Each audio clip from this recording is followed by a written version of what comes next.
החלטה אחת, רב פסיגי, רואים את העלים של מחט, גזע מרכזי אחד, אתם רואים? איפה שחותכים אותם, חתכו אותו פה, גזמו אותו בצד בגלל החוטי חשמל, זה בסדר, אבל אם יחתכו אותו למעלה, ימשיך לחיות, אבל לא יעלה יותר. המרכזי כבר לא יעלה. ורואים את זה, יש לנו פה את החד פסיגי, שזה הדקל המצוי, כלומר מצוי עם כדור מצוי. ומה שאתם רואים פה בעצם, אין לו ענפים, יש לו עלים בחלק העליון.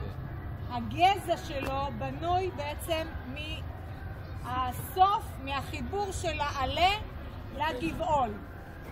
וזה בעצם, הגזע הוא בעצם גבעול. ולמטה למטה אפשר לראות את השורשים וגם את הצינורות שהם יותר לאורך. אוקיי? זה חד. חד פסיגי.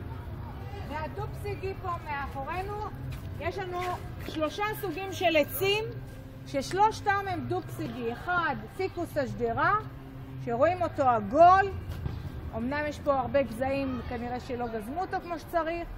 לעומת זאת יש לנו את הסיסם הודי, שזה עץ נוסף, שהוא גם עגול, אבל עגול יותר גבוה. זה גם, לא? סיסם. כן, זה אותו אחד. יש לנו אותו ברשימה, אז אנחנו נגדיר אותו. זה, את אלה הגדרנו, נכון? כן, רב, חד. לא, בשם גם.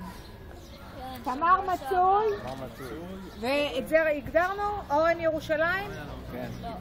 אוקיי, אז תרשמו אותו, רק את ההגדרה שלו. אורן ירושלים, עץ תדיר ירק, רב פסיגי. תכתבו, אני אוכל. עץ תדיר ירק.